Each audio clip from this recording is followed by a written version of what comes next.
Every single day, approximately 1,500 flights make their way from the United States to Europe. Most of these flights follow a specific route that traverses the Atlantic Ocean.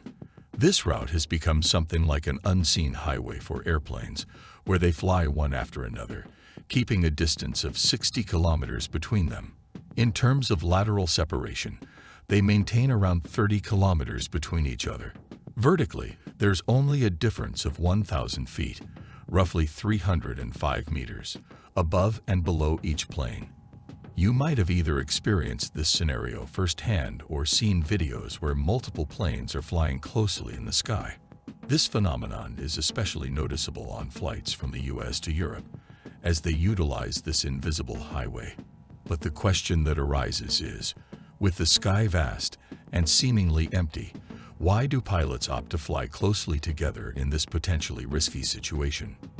Welcome back to another engaging video by Docutainment. This concept of an invisible airplane highway was discovered nearly a century ago. Back in 1920, a Japanese meteorologist named Wasaburo Oishi conducted research by sending weather balloons into the sky. His observations led him to uncover a hidden force at altitudes ranging from 30,000 to 40,000 feet. This force pushed the balloons eastward at remarkable speeds. Unfortunately, his research didn't gather much attention at the time. It wasn't until 25 years later, during World War II, that an incident occurred, causing the world to take Oishi's research seriously. In April 1945, a group of friends embarked on a picnic in Oregon, USA, where they stumbled upon a massive balloon in the forest. Fueled by excitement, they unknowingly triggered a bomb within the balloon, resulting in a tragic explosion that claimed their lives. Similar incidents were reported in various parts of the US.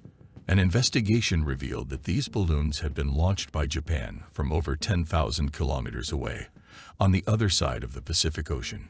Shockingly, Japan had deployed around 9,000 balloon bombs, with approximately 300 of them reaching their intended targets in the USA. Japan leveraged Oishi's findings to launch these balloons, which traveled across vast distances on the power of strong winds. This occurrence led to the naming of these swift winds at altitudes of 30,000 to 40,000 feet as jet streams.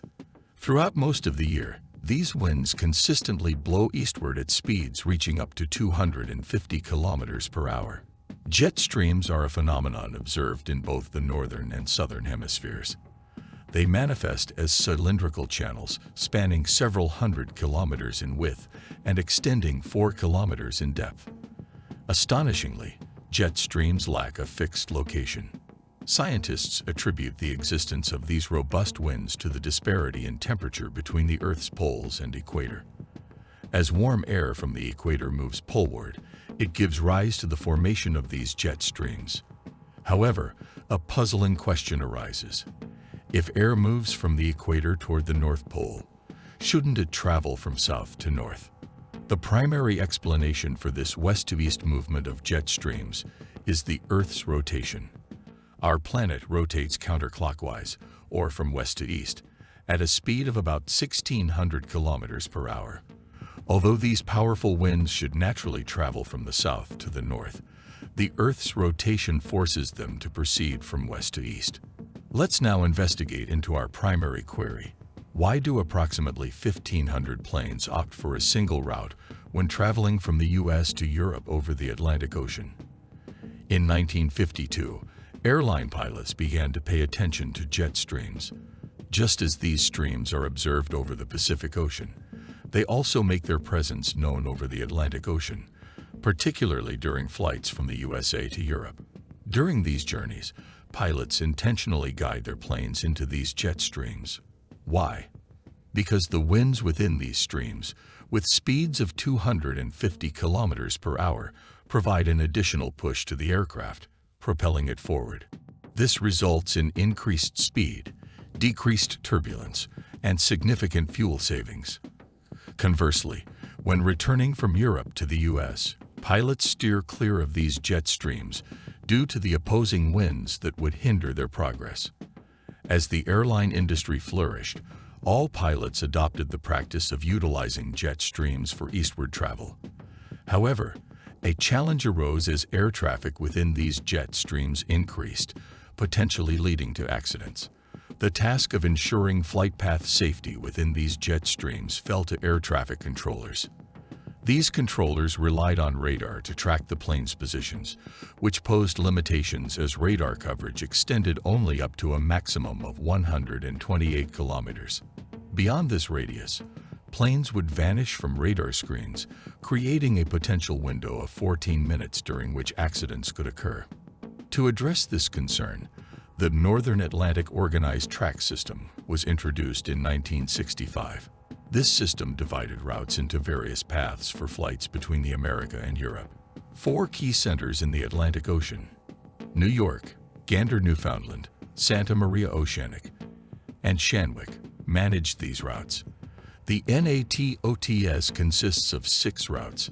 Designated NATA through NATF pilots are assigned one of these routes before takeoff, and they might be redirected to another route during the flight if traffic conditions require it. These routes are carefully designed to distribute air traffic, and they offer planes headed to Europe the advantage of tailwinds, winds that blow from behind the aircraft, pushing it forward. To enhance the efficiency of these routes, weather satellites monitor the locations of jet streams twice daily. These jet streams blanket the entire Atlantic Ocean, and the NATOTS routes are strategically positioned within them.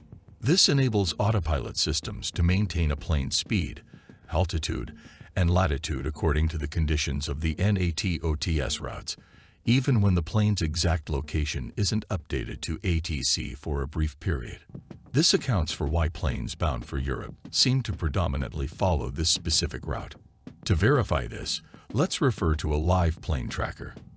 In the Atlantic region, planes en route to Europe stay within the jet stream route, while returning planes are noticeably distanced from the jet stream. We've tried to convey this concept in straightforward terms. I hope you've gained an understanding of this enlightening video from Docutainment. Your thoughts on this matter are most welcome in the comments. We invite you to immerse yourself in the captivating content of Docutainment, where education and entertainment converge. Your support and engagement are genuinely appreciated. Stay tuned for our forthcoming exciting video.